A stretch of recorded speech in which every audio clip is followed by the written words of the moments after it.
약속의 땅에 들어가야 할 이스라엘 백성들은 이미 가는 길에 살고 있는 사람들과 전쟁을 치러야만 했습니다. 이와 같은 모습은 약속의 땅 가나안에서도 마찬가지였어요.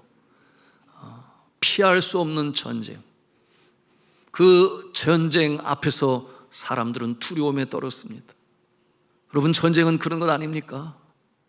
전쟁은 이미 그 전쟁이라는 소리만 들어도 마음에 두려움이 임하고, 또한 어떻게 살아날 수 있을까 하는 밤을 갖지 않을 수가 없어요. 여러분, 희생 없는 전쟁이 있습니까? 그럴 수는 없을 거예요. 누군가의 희생 때문에 전쟁은 승리할 수 있으며, 한 사람도 죽지 아니하고 승리하는 전쟁이 있을까요? 그러지는 아니할 것입니다. 많은 사람들이 죽고 많은 사람들이 다치는 전쟁 아니겠습니까? 이와 같은 모습을 통해서 우리가 알 수 있는 것은, 우리가 자유를 얻고 자유를 누리고 자유를 소화하기 위해서는 반드시 누군가의 희생이 필요하고 헌신이 필요하다는 사실, 그 사실을 아무도 부인할 수가 없습니다. 이제 6월달 호국 보훈의 달을 맞이하고 있습니다. 이 호국 보훈의 달에 우리는 오늘날 이 대한민국이 있기까지 이제는 선진국의 반열에 서서, 지난주에도 발표가 있었지요. 가까운 이웃나라 일본보다도 GNI, 즉 개인당 국민소득이 앞서게 되었다는 그 소식을 들을 때 이게 진짜인지 사실인지 믿겨지지 않을 정도로 하나님께서 우리나라 사랑하시는 줄로 믿으시기를 바랍니다. 여러분, 6.25 전쟁을 통해서 얼마나 많은 우리의 선배들이 생명을 잃었습니까? 전쟁은 잊지 말아야 되는데 그 전쟁을 통하여 무려 137만 4천 명, 공식적 통계 숫자예요. 얼마나 많은 사람들이 죽었는지 몰라요. 그들 중에는 우리의 선배뿐만 아니라 외국에서 그 꽃다운 젊음의 나이에 이 땅에 들어와서 한국 땅에서 자유민주주의를 수호하기 위하여 죽은 사람들 또한 3만 8천 명이나 됩니다. 그들이 이 나라에 와서 그렇게 생명을 바치는 이유는 또한 무엇입니까? 여러분, 이 사실 앞에 우리는 겸손해야 합니다. 그리고 우리는 감사해야 합니다. 나라가 지켜지지 아니했더라면 우리가 이렇게 마음껏 예배할 수 있습니까? 우리가 세계 열방의 복음으로 전할 수가 있겠습니까? 그럴 수는 없는 것이죠. 피로 지켜낸 자유를 우리가 잘 지켜야 되겠습니다. 인권이 무시당하고 하나님을 경외하지 않는 저 북한의 공산주의, 이 독재 체제와는 차별되어진 이 땅의 자유, 민주주의의 가치를 우리는 든든히 지켜나가야 하겠습니다. 나라를 빼앗긴 일제강점기에 하나님께서는 태평양 전쟁을 통해서 일본 제국이 무조건 항복을 하게 됨으로 말미암아 독립을 갖게 되었어요. 나라의 영토와 주권을 다시금 찾게 되었습니다. 한국 전쟁에서는 최후의 방어선 낙동강 전선에서 밀리면은 끝이에요. 밀리면은 공산화가 되는 것입니다. 그 모습이 어떠할까? 여러분, 우리는 바로 북한의 모습을 보면서 만약 그때 그렇게 되었다면 우리도 그와 같은 상황 속에 처할 수밖에 없음을 우리는 얼마든지 상상해 볼 수 있어요. 그런데 이처럼 나라의 존폐 위기 속에 있을 때 하나님께서 이 나라를 불쌍히 여기시네, 부직갱이만도 못한 나라를 잃고 미래가 보이지 않아 내일이 캄캄한 소망이 없었던 일제강점기에도, 여러분, 그 태평양 전쟁이 갑자기 항복으로 이어지게 되므로 우리가 독립을 하게 되었지. 물론 그 전에 많은 이 독립 전쟁을, 이 전투를 이루었습니다만 그것을 폄하하는 것이 아니라, 여러분, 하나님의 이 손길은 그처럼 외부로부터 우리에게 임하게 되었음을 우리는 부인할 수가 없어요. 여러분, 그 나라의 존폐 위기 속에, 꺼져가는 등불과 같은 그 상황 속에 상한 갈 때도 걷지 않으시는 하나님께서는 인천 상륙작전이라고 하는 그 누구도 쉽게 생각하지 못했어요. 왜냐하면 태평양 이 해군 사령부에서도 진단을 했습니다. 조수 간만에 차이가 너무나 심한 인천 앞바다는 상륙작전을 할 수가 없습니다. 그것이 진단의 결과였어요. 승률은 얼마나 되느냐? 성공률은 5000분의 1이라고 했습니다. 불가능하다는 얘기예요. 그러나 기도하는 자를 통하여, 메가더 원수를 통하여 인천 상륙작전을 감행하게 되었고, 그리고 성공하게 되었으니 전세가 완전히 뒤집어지게 되었습니다.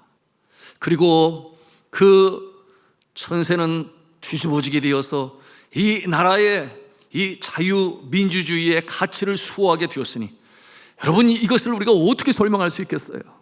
사람의 능력과 경험과 힘이 아니라 천지전능하신 하나님께서 이 나라를 보호하시기 때문에, 동해물과 백두산이 마르고 닳도록 하나님께서 보호하시기 때문에 이 나라 건져주셨는 줄로 믿습니다. 이처럼 이 나라를 건지시는 하나님께서 뭐라고 말씀하시는가? 이 백성은 내가 나를 위하여 지었나니 곧 나를 찬송하게 하려 함이라. 여러분, 이 말씀들이 이루어졌으니 이 작은 나라가 한국 교회를 통하여 세계 열방의 복음을 전하는 나라로 세우시고, 오늘도 이처럼 우리가 마음껏 주 안에서 기뻐하며 찬송을 부를 수 있는 나라가 되었으니, 앞서 말씀을 드렸습니다만 그때 밀렸더라면 오늘 이처럼 세계 열방 가운데 우뚝 서 있는 반만년의 역사 속에 이때처럼 바로 저와 여러분 동시대를 살아가고 있습니다만 이때처럼 세계 열방에 그 이름을 달린 적이 없어요. 여러분, 하나님께서 하셨는 줄로 믿으시길 바랍니다.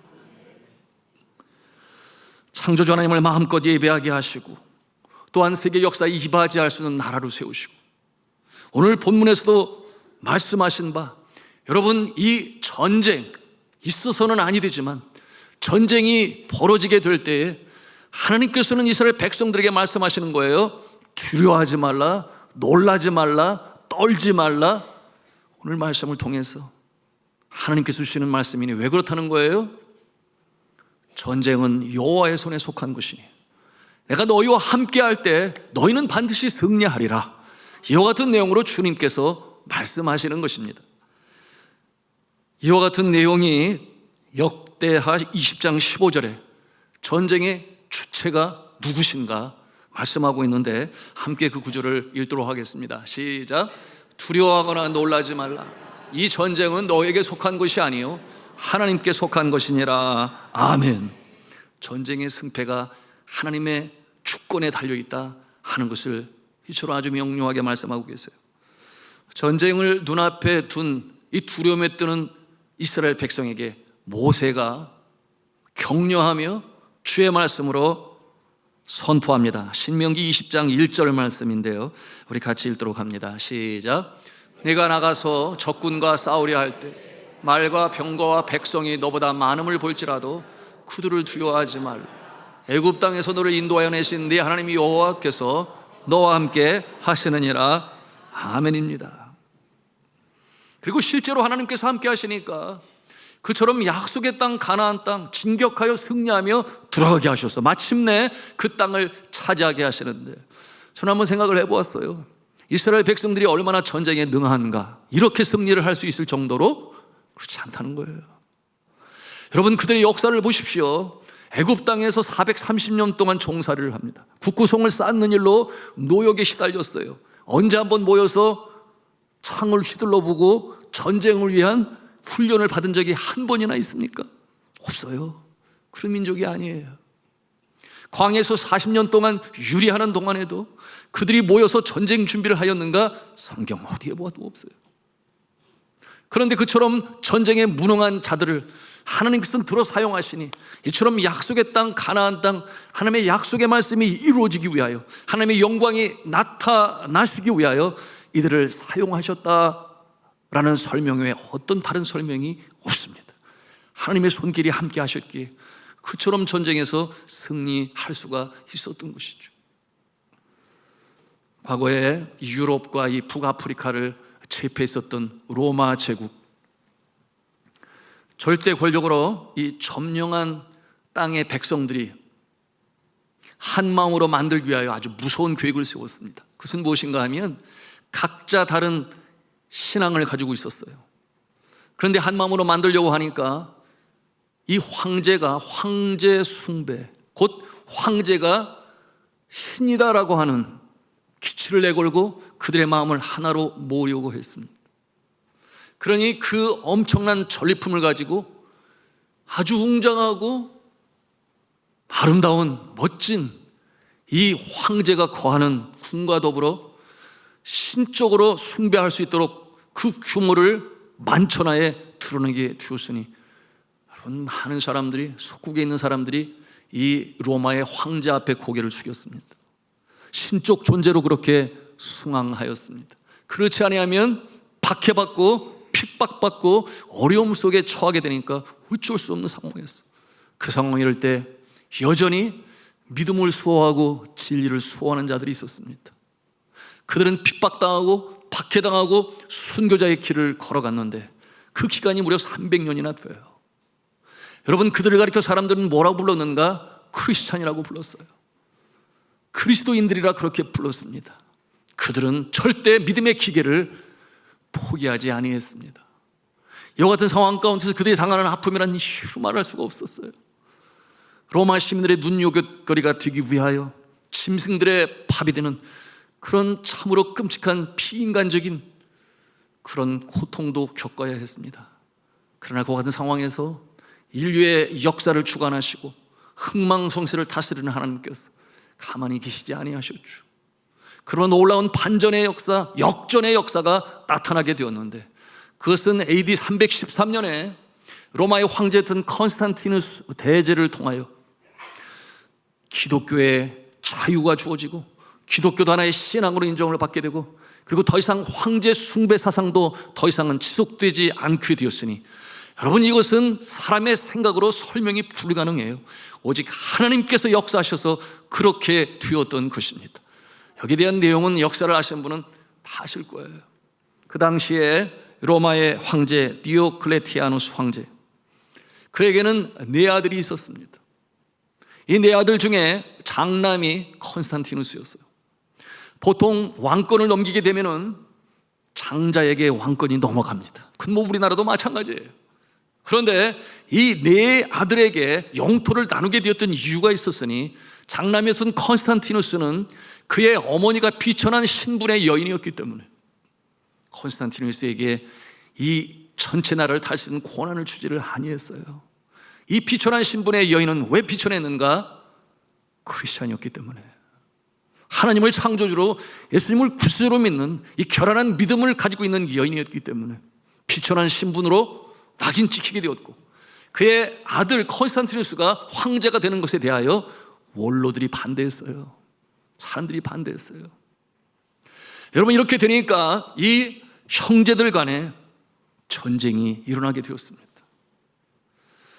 전체의 황제가 되기 위하여 컨스탄티누스도 이 이복 동생들과 더불어 전쟁을 치르게 되었는데, 마지막 결전, 가장 큰 전투, 이 전투에서 결국 승패가 판가름나게 될 것이었습니다.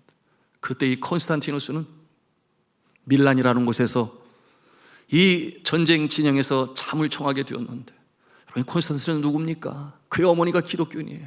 그가 자랄 때에 가정교사를 누구를 고용했는가? 예수 믿는 사람을 가정교사로 세워서 컨스탄티누스를 그렇게 양육하였으니, 그 마음에 강한 믿음은 아니어도 하나님이 누구신지, 창조주이심을 그의 마음속에 큰 영향을 받게 되었으니, 그 진영에서 잠을 잘 때 꿈을 꿉니다. 하나님께서 출현을 하셔서 뭐라고 말씀을 하시는가? 예수 그리스도를 나타낼 수 있는 그와 같은 문장을 사용하라, 그러면 승리할 것이다. 그와 같은 이 하나님의 계시를 그가 꿈속에 받게 됩니다. 예수 그리스도를 상징하는 표시를 깃발과 방패에 달면 승리하게 될 것이다. 그 꿈을 꾸고 나서 컨스탄티누스는 즉각적으로 순종을 하죠. 모든 군사들의 깃발과 방패에 그리스도의 이름을 십자가 모양으로 만들어 붙이게 하였습니다. 여러분, 이와 같은 이 문장은 지금까지도 이어지고 있는데, 여러분, 낯익을 것이에요. 한번 그 모습을 보고자 하는데요. 바로 이것입니다. 여기서 보면은 X자가 보여요. 그런가 하면은 P자가 보입니다. 이 두 개가 겹쳐져서 하나의 십자가의 형태를 이루고 있는데, 여러분이 X는 이 헬라어로 크 발음이 납니다. 크. 예, 엑스마스 그럼 무슨 마스예요? 크리스트마스. 그런가 하면 다시 한번 떠올려 주시기 바랍니다. 그 다음에 P자가 있는데 이거는 P자가 아니라 헬라어로 R자가 돼요. 로 발음이 납니다. 로. 그래서 이 크와 리을 발음이 나는 R 발음이 나는 것은 곧 무엇을 뜻하는가? 헬라어로 예수 그리스도는 크리스토스라고 불렀어요. 크리스토스의 첫자와 두 번째 글자가 바로 이 X와 P처럼 되어 있는 그 로자로 이름을 쓸 수 있으니 바로 크리스토스, 그리스도라고 하는 그 문양으로 만들어 전쟁을 치르게 되었을 때 놀라운 역사가 나타나죠. 대승을 이룹니다. 완전히 그 전쟁을 통하여 이 컨스탄티누스는 대승을 이루고 네 개의 나라가 다시금 하나의 나라가 되고, 그리고 그 일로 인하여 이 컨스탄티누스는 감동을 받아 이제 더 이상 기독교인들에게 박해하지 않는다, 핍박하지 않는다, 기독교인들에게 자유를 주어라, 그들이 마음껏 그들의 신앙을 지켜나갈 수 있도록 그들을 지켜라. 그러므로 그들로부터 몰수했던 기독교 재산까지도 다다금 돌려주게 되는 이 역사가 나타나니, 여러분 이것이 사람의 역사입니까? 하나님께서 전쟁의 주권자가 되심을 이처럼 만방에 드러나는 것이니, 그렇습니다. 전쟁은 여호와께 속한 것인 줄로 믿으시길 바랍니다. 이뿐만이 아니었죠. 여기서 이 스토리는 그치지 아니하고 그 다음에 테오도시우스 황제, 313년에 기독교의 자유가 인정되어지고 380년에 이 테오도시우스 황제는 중병에 들어요. 죽을 수밖에 없는, 소망이 없습니다. 그러는 가운데 하나님 앞에 간절히 간구함으로 하나님의 주의 손길이 임하니 그가 완전히 낫게 됩니다. 그 은혜를 입은 그가 이제는 한 걸음 더 나가게 되는데, 그것이 데살로니가 칙령이라고 그래요. 기독교를 로마 제국의 국교로 삼는다. 그러므로 그 시대로부터 시작하여 서양 문명은 기독교 문명이 되고, 또한 이 잘 발달된 로마의 도로를 따라서 기독교는 전 세계로 확장되어져 나가게 되었으니, 여러분 이것은 하나님의 손길 그 외 다른 어떤 설명으로도 이해가 되지 않는 것이에요. 자, 사랑하는 성도 여러분, 전쟁이 있어서 하나님은 역사하시니 하나님은 반전의 역사를 이루시고 역전의 승리를 이루시는 좋으신 하나님 아버지신 줄로 믿으시기를 바랍니다. 저는 이 역사를 읽으면서 가장 가까이 있는 저 북녘 땅의 동포를 생각하지 않을 수가 없습니다. 여러분, 저 북녘 땅에는 인권이 없어요. 그들이 가지고 있는 기독교 신앙으로 마음껏 예배하지 못합니다. 여러분, 매년 1월 달에는 국제 기독교 선교단체인 오픈 도어즈 USA, 이 미국에 있는 이 선교단체에서 세계 기독교 감시 목록이라고 하는 발표를 해요. 매년 1월 달에 해요. 그 내용이 무엇인가 하면 이 세상에 여전히 박해당하고 있는 이 기독교인들에 대해서 조사를 하고, 도대체 어떤 나라에서 그렇게 박해를 많이 하는가 점수를 매겨요. 각 분야별로. 그래서 순위를 먹이게 되는데, 여러분 너무나 참 가슴 아프게도 23년 동안 1등, 2022년도에 한 번 2등이었어요. 23년 동안 1등을 유지하고 있는 나라가 바로 북한이에요. 가장 기독교를 많이 핍박하는 나라, 하나님을 경외하지 못하게 하는 나라, 그 나라가 바로 같은 동족인 저 북녘 땅에 있다고 하는 것이 얼마나 가슴 아픈 일인지 몰라요. 이 보고서는 이렇게 작년의 상황을 보고했는데요, 2023년은 그 어느 때보다 많은 기독교인들이 폭력적인 공격을 당했으며 교회와 기독교 재산에 대한 공격이 급증했다. 3억 6,500명 이상이 이렇게 어려움 속에 처해 있다 그랬어요. 신앙을 이유로 극심한 박해를 당하고 있다고 그렇게 보도를 했는데요, 작년 한 해 2023년에 기독교 신앙 때문에 살해된 사람의 성도의 숫자가 5,600명입니다. 북한은 올해도 이처럼 최고의 기독교 박해 국가로 있습니다. 오픈도에서는 북한에서 이 기독교인으로 발각된다고 하는 것은 곧 사형언도를 받는 것과 다름이 없다 그랬어요.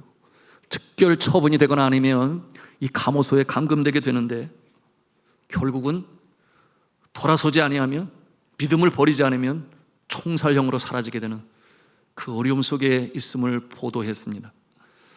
오늘날 21세기 초에 이 인권이 중요시되는 이 시대를 살아가면서 여전히 믿음이 다르다는 이유로, 그렇게 박해를 봐야 되는 그 이유에 대해서 8가지로 이 선교부에서는 분석을 하여 발표를 하게 되었는데, 그 중에 가장 큰 이유 4가지 함께 나눕니다. 첫째는 기독교를 향한 이슬람 국가들의 억압이에요. 30개 국가가 이에 속합니다. 공식적인 이슬람 국가가 이 기독교를 용납하지 아니해요. 그런가 하면 두 번째, 독재적 편집증으로 11개 국가가 박해를 진행하고 있는데, 이와 같은 모습은 우즈베키스탄이나 방글라데시 또는 쿠바나 니카라과 같은 나라에서 그렇게 독재적 편집증을 가지고 기독교인들을 박해합니다. 그런가 하면 세 번째로는 공산주의 국가에서 이 공산 체제를 견고히 유지하기 위하여 기독교를 박해합니다. 이 나라들은 모두 아시아에 속해 있는데 4개 국가가 있어요. 그 중에 가장 박해가 심한 나라, 말할 것도 없이 북한이요. 두 번째는 중국이요. 세 번째는 라오스이고, 4번째는 베트남입니다. 하나같이 공산국가죠. 그리고 마지막 4번째로 종교적 민족주의, 23개 국가에서 이와 같은 모습이 있는데요. 이 종교적 민족주의가 가장 강한 나라가 어디에 있는가? 3나라가 있어요. 근데 다 아시아에 있습니다. 힌두교, 인도가 바로 그와 같은 모습이요. 그런가 하면은 불교, 이 민족 전통 신앙에 근거하여 박해하는 나라가 있으니, 그와 같은 나라는 미얀마와 부탄입니다.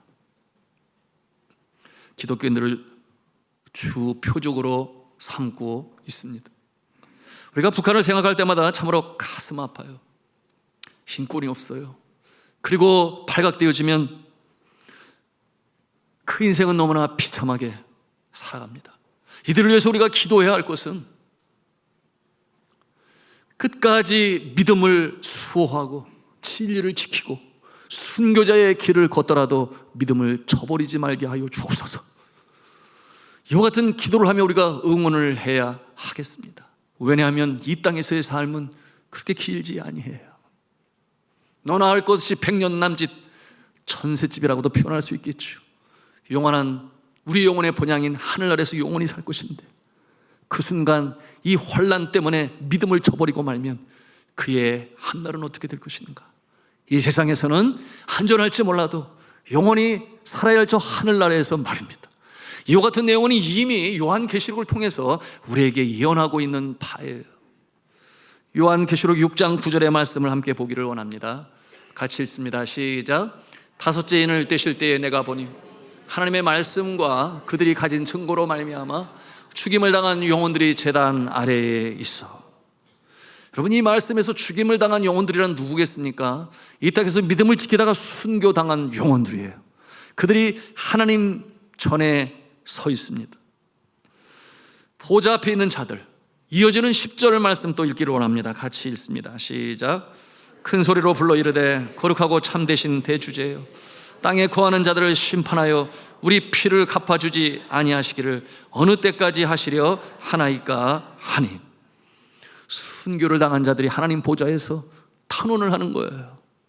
우리의 피에 대해서 하나님은 언제까지 참으십니까? 언제 심판하실 것입니까? 이렇게 탄원을 하는 이 순교 당한 자들, 그들을 바라보시는 하나님께서 그들을 격려하시고 위로하시며 주시는 답이 있는데, 여러분, 이 답이 오늘날 이 순교자의 반열에서 있는 북한의 성도를 생각하게 합니다. 요한복음 6장 11절 말씀인데요, 우리 같이 읽도록 하겠습니다. 시작.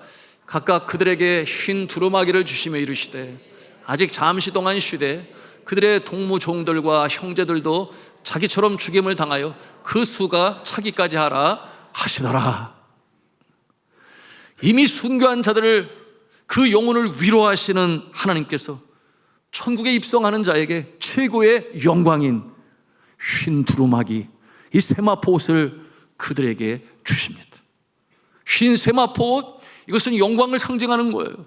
그리고 그들이 하나님 보좌 가장 가까이서 주를 찬송하게 되니 가장 큰 이 영광의 역사로 위로하시는 하나님의 손길. 그런데 이어지는 말씀이 뭐예요? 아직 순교자가 다 차지 아니했다. 그 수가 차기까지 기다리라, 이렇게 말씀하십니다. 무엇을 보여주는 것입니까? 오늘날 시대의 말세치 말에 여전히 다른 믿음, 기독교 신앙 때문에 박해하고 있는 모습이 너무나 많이 있는데, 그들 중에 순교자가 있어요. 그리고 그들 중에 풍력 땅에 우리 믿음의 성도들이 있는 것입니다.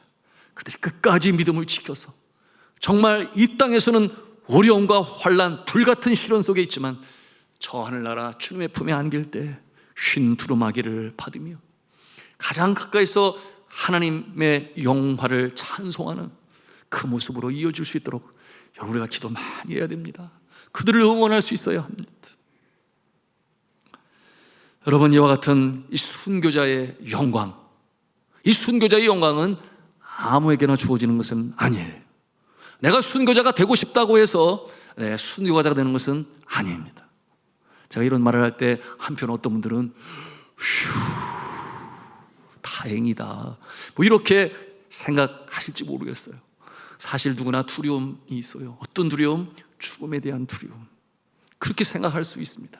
그러나 또 한편으로는 여러분, 순교자에게 주시는 하나님의 영광이 있으니, 앞에서 말씀을 드린 것처럼 여러분 눈에 보이는 이 땅에서의 것들, 우리의 육신을 포함하여 우리가 살면 얼마나 살겠습니까? 백년남짓한 인생으로 살아가지만 우리의 영혼은 저 하늘나라 영원한 주님의 품 안에서 영원토록 영생을 누리는 것이니, 여러분이 저런 믿음으로 지켜 환난 중에 진리를 수호한 자는 하나님께서 위로하시고 세우시고 영광의 자리에 앉히심을 생각한다면, 여러분, 우리는 그와 같은 자들을 위하여 응원하고 기도하고, 서로 오늘날에도 선교사님들이 그 일선에 있어요. 그들 중에 틈바구니를 통하여 복음을 전하는 가운데 테러리스트의 위협 속에서 믿음을 지켜 순교당하는 역사가 지금도 일어나고 있으니, 여러분, 그 순교의 반열에 서는 자를 여러분, 우리는 응원하고 기도하며 하나님의 나라는 그렇게 확장되어 나간다고 하는 사실을 우리는 겸허히 받아들이고 겸손하게 우리의 신앙을 이어나가야 할 것입니다. 오늘 성경 말씀으로 돌아가겠습니다. 말씀해 보니 이스라엘 백성 중에 이 가나안 족속과 전쟁을 치르게 되었는데, 나라와 민족을 위하여 그처럼 차원하는 마음으로 나온 자들이 있어요. 그들 앞에서 이제 모세가 그들에게 전하는 거예요. 내가 전쟁에 나가겠습니다. 약속의 땅 가나안 땅을 찾은 일에 내가 희생하는 한이 있어도 감당하겠습니다. 이렇게 나온 자들을 향하여 하나님의 말씀으로 전합니다. 이 전쟁에서 도로 돌려보내야 할 자들이 있다 하는 것인데요, 그 첫째 모습은 새 집을 건축하고 낙성식을 하지 못한 자. 그런가 하면 두 번째는 포도원을 만들고 그 소출을 아직 먹지 못한 자. 셋째는 여인과 약혼한 자. 그와 같은 자들이었습니다. 이들의 공통점이 뭐겠어요? 인생에서 가장 중요한 때에 있는 자들. 그들이 만약 전쟁에 나가서 전사하면 그 이유가 더욱더 어려운 상황으로 치닫게 될 것이었어요. 여인과 약혼을 했는데 전쟁터에서 죽게 되면 이 여인은 또 어떻게 되는 것입니까? 그러므로 그와 같은 자들은 돌려보내라. 이와 같은 모습을 통해서 긍휼이 많으신 하나님, 우리의 삶 가운데 세세하게 간섭하시고 인도하시는 하나님의 손길을 우리가 대할 수 있는 것이에요. 그런가 하면은 추가되는 이 상황에 있는 자가 또 있는데, 그들은 누구인가? 전쟁이 너무나 두려워요. 내가 나가서 죽으면 어떻게 하지? 이처럼 자꾸만 뒤를 돌아보는 이와 같은 모습도 합당하지 아니하니 돌려보내라. 왜 그렇게 하시겠습니까? 그처럼 전쟁에 나가 두려움과 이 염려로 가득한 자가 그 동료들에게 무슨 유익을 끼치겠어요? 함께 주저앉아요 선한 영향력이 아니라 오히려 이 전쟁에서 이기겠다고 하는, 또는 이긴다고 하는 확신과 믿음이 있어야 그 분위기도 상승이 되고 그 믿음을 이길 수 있는 것인데, 거꾸로 오히려 그 전력을 떨어뜨리게 되니 그와 같은 자들 있어도 소용이 없다. 그와 같은 자들은 그냥 돌려보내라. 이와 같은 내용으로 하나님이 말씀하시는 거예요. 여러분, 이와 같은 내용을 보면서 오늘 21세기 초를 살아가는 우리에게 주시는 영적 교훈이 있습니다. 여러분, 이들의 공통점이 뭐예요? 전쟁에 집중할 수 없는 자들, 여러 가지 일로 인하여 자꾸만 뒤를 돌아보는 자들, 참여하지 말아라. 오늘 이 시대에 이 세대를 살아가면서 두 가지 형태의 전쟁을 보고 있습니다. 하나는 총과 칼로, 무력으로 영토를 차지하고, 그리고 권력을 갖는 그런 모습의 전쟁이 있는가 하면, 또 하나의 전쟁은 어떤 전쟁이냐? 영적 전투라고 그래요. 영적 전투. 우리의 심령에 침노하고 침략할 쳐들어오는 존재가 있으니 그들은 바로 사탄, 마귀여 귀신인 것입니다. 공중 권세 잡은 자들, 악한 영. 우리의 씨름은, 우리의 전투는 그들을 향한 것이라고 말씀을 하고 있습니다. 이 영적 전투에 대하여 성경은 우리에게 말씀하고 있습니다. 에베소서 6장 12절에 있는 말씀인데 우리 같이 읽도록 합니다. 시작. 우리의 씨름은 혈과 육을 상대하는 것이 아니 통치자들과 권세들과 이 어둠의 세상 주관자들과 하늘에 있는 악의 영들을 상대함이라. 악의 영들을 상대하기 위함이라, 대항하기 위함이라. 그 예수 그리스도께서 이 영적 전투에서 승리할 수 있는 방법에 대해서도 말씀을 주세요. 그것이 이제 에베소서 6장 9절에 있는 말씀인데 뭐라고 말씀을 하십니까? 같이 읽습니다. 시작. 마귀의 관계를 능히 대적하기 위하여 마귀와 대적하기 위하여 하나님의 전신갑주를 입으라. 그럴 때 너희가 승리할 수 있다. 이렇게 말씀하십니다. 전신갑주, 우리가 사탄, 마귀, 귀신과 대적할 때 이길 수 있는 준비요 무장인 것입니다. 그것이 어떤 내용인 줄 아시잖아요. 구원의 투구, 복음의 신발, 의의 흉배, 믿음의 방패, 진리의 허리띠. 그런가 하면 성령의 검이라고 그랬습니다. 하나같이 방어를 위한 이 복장이라고 한다면 공격할 수 있는 유일한 무기가 있으니 성령의 검이라고 그랬어요. 근데 성령의 검은 곧 무엇이냐? 하나님의 말씀이라고 그랬어요. 여러분, 말씀의 성도가 되시기를 바랍니다. 우리가 말씀으로 승리할 수 있어요. 이와 같은 내용 성경 구절을 통해서 확인하기를 원하는데요, 에베소서 6장 13절로부터 17절의 말씀 되겠습니다. 같이 읽겠습니다. 시작. 그러므로 하나님의 전신갑주를 취하라. 이는 악한 날에 너희가 능히 대적하고 모든 일을 행한 후에 서기 위함이라. 그런즉 서서 진리로 너희 허리띠를 띠고 의의 호심경을 붙이고 평안의 복음이 준비한 것으로 신을 신고 모든 것 위에 믿음의 방패를 가지고 이로써 능히 악한 자의 모든 불화살을 소멸하고 구원의 투구와 성령의 곧 하나님의 말씀을 가지라. 아멘입니다. 우리가 어떻게 전신갑주로 무장을 할 수 있을까요? 성경은 이에 말씀하고 있으니 기도하라, 그렇게 말씀합니다. 항상 깨어 기도하라, 이렇게 말씀하시니 이 전신갑주의 말씀으로 주시고 이어지는 말씀이 그것을 우리에게 보여주고 있습니다. 에베소서 6장 18절에 있는 내용인데요, 같이 읽겠습니다. 시작. 모든 기도와 간구를 하되 항상 성령 안에서 기도하고 이를 위하여 깨어 구하기를 항상 힘쓰며 여러 성도를 위하여 구하라. 아멘입니다. 이를 위하여 항상 깨어 기도하라 그랬습니다. 전신갑주를 입기 위하여 우리가 기도해야 합니다. 우리가 많이 기도해야 돼요. 사단 마귀가 믿음의 사람들 마음에 침노합니다. 그러므로 성경은 말씀을 하죠. 무릇 지킬 만한 것 중에 너희 마음을 지키라. 생명이 근원이 이에서 남이라. 마음을 빼앗기면 다 지고 마는 것입니다. 그런데 사탄 마귀는 그처럼 어떤 거대한 스케일로 전쟁이 시작된다 선포하는 것이 아니에요. 은밀한 가운데 우리의 마음에 침투하는 것이니 하와의 모습을 보면 금방 알잖아요. 에덴 동산에서 아주 간교한 모습으로 다가와서는 속임수로 거짓으로 그렇게 침투해오는 사단의 모습이에요. 그래서 이 믿는 자의 심령에 성령으로 말미암아 이제 살아가는 열매, 사랑과 실학과 화평, 온유, 오래 참음, 자비와 양성과 충성과 온유와 절제, 이와 같은 성품을 회파합니다. 우리의 영혼을 갉아먹어요. 결국은 그 마음에 대신 무엇을 집어넣느냐? 세상 사람들이 추구하는 것, 세상으로부터 쫓아온 것, 그것이 무엇이겠습니까? 이생의 자랑, 육신의 정욕, 안목의 정욕으로 그 마음을 바꿔버려요. 그런가 하면 세상들을 추구하는 넓은 문으로 가기 위하여 넓은 길을 찾게 되니 그 결말은 멸망이라 그랬어요. 이와 같은 모습으로 나가게 합니다. 여러분, 우리가 정말 기도 많이 해야 돼요. 우리의 마음을 지키기 위하여, 전신갑주를 입기 위하여. 여러분, 심지어는 주의 종도,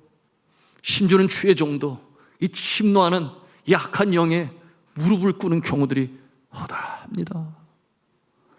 여러분, 멀리서 찾을 거 없어요. 성경에 여러분, 이 사울은 어떠했습니까? 권력을 치고 들어오는 그 사단의 괴계에 자신의 영혼을 빼앗겼습니다. 그런가 하면은 다윗은 어떠했습니까? 정욕의 욕심으로 치고 들어오는 사단에게 마음을 빼앗겨 그렇게 우리아를 죽이고 밧세바를 취하는 그 시험에 빠진 적이 있습니다. 삼손은 어떠했습니까? 마찬가지였죠. 그 마음을 빼앗기게 되니 정욕의 눈이 어두워서 비참한 모습으로 그처럼 사사의 역할을 감당하지 못했어요. 가깝게는 예수 그리스도의 제자 중에 베드로는 또한 어떠했습니까? 나는 예수를 알지 못하오. 교만함으로 인하여, 어떠한 교만함? 영적 교만함으로 인하여.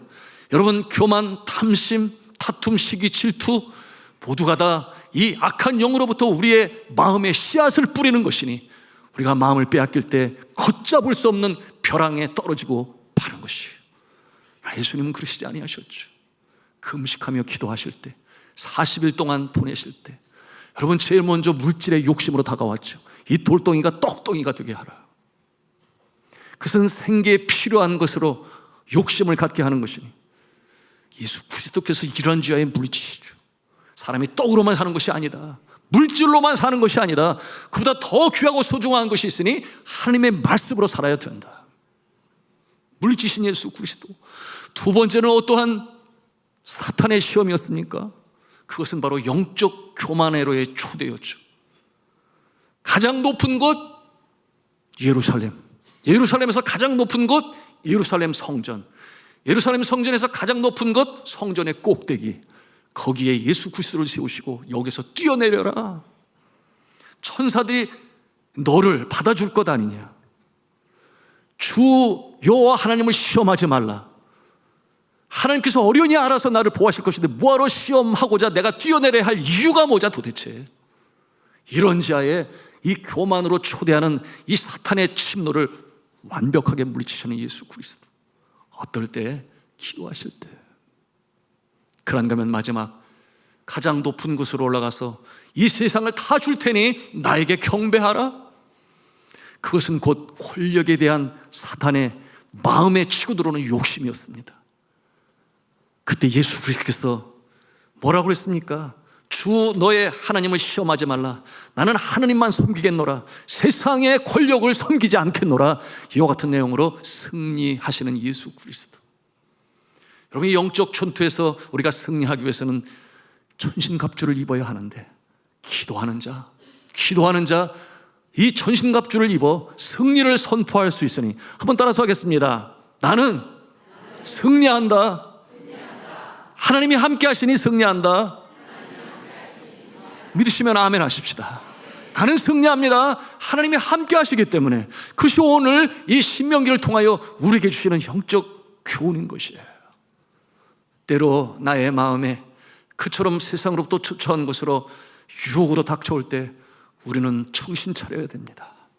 그때 예수의 이름으로 승리를 선포할 수 있어야 되는데, 나사렛 예수 그리스도의 이름으로 명하노니 떠나갈지어다, 물러갈지어다, 묶임을 당할지어다, 한 곳에서 일곱 곳을 도망갈지어다. 승리의 선포를 할 수 있는 자 누구겠어요? 전신갑주를 입고 있는 자는. 그러므로 세상 곁길로 나가지 아니하고 정도를 걸어갈 수 있으니 여기에 진정한 심령의 평안도 있는 것이고 감출 것이 없으니 두려움도 없는 것이요. 여러분, 주님께서 예배하신 천성을 향하여 나아가는 이 순례자의 길을 걷게 되는 것이니 여러분, 좁은 길을 걸으면서도 하늘 찬송을 부리며 여호와 니시의 승리의 깃발을 들고 전진하시는 저 여러분 되시기를 주님의 이름으로 축원합니다. 이처럼 전쟁은 하나님의 손에 속한 것이니 나를 지키시고 보호하실 뿐더러 이 나라와 민족을 살리시는 하나님을 바라보면서 어떠한 상황 가운데서도 예수의 이름으로 승리를 선포하고 전진해 나가시는 주의 사랑하는 성도여, 또한 믿음의 형제 자매들, 이 나라의 병든 부분을 치유하고 잘못된 부분을 개혁한 일에 쓰임받으시는 승리자가 다 되시기를 저는 주 예수 그리스도 이름으로 축복합니다.